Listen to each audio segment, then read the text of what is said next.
Previously in part 1 of exercise 16.6, we wrote our code right here. This is a normal basic code that you can use with ListNodes to work out this problem.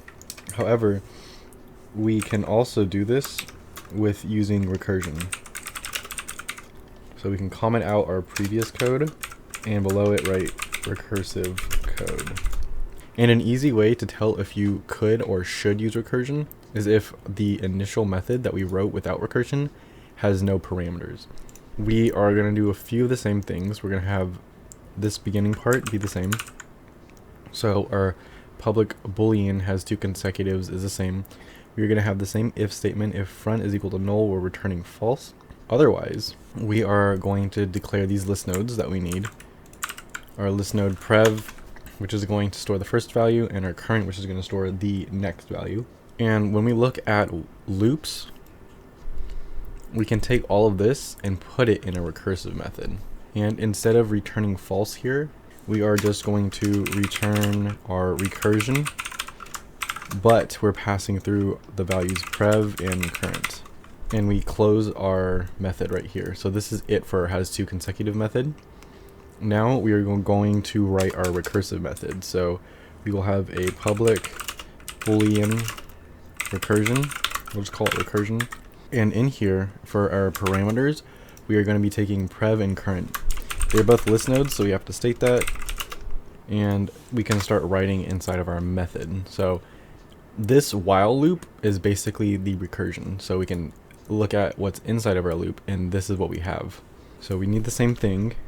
If prev.data, so the data at prev plus 1 has to equal current.data.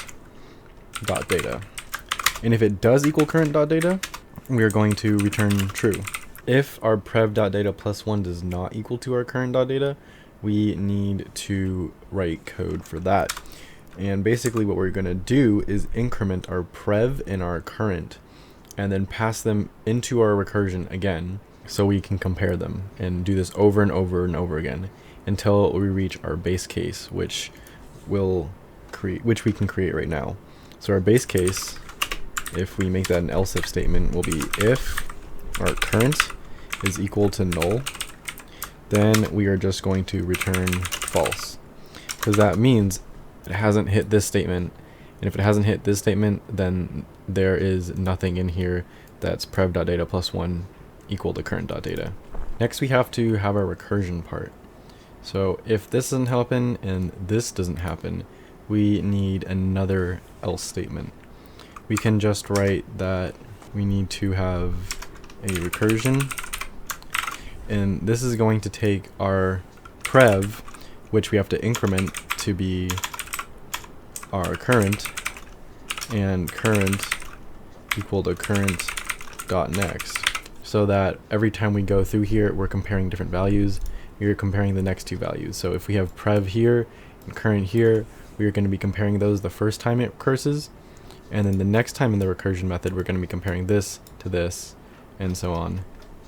So in our recursion, we are going to pass in our new prev and our new current. We have to have a semicolon, and this is going to be a return statement. We can finish our method with a bracket and run this and see that it passes all the tests.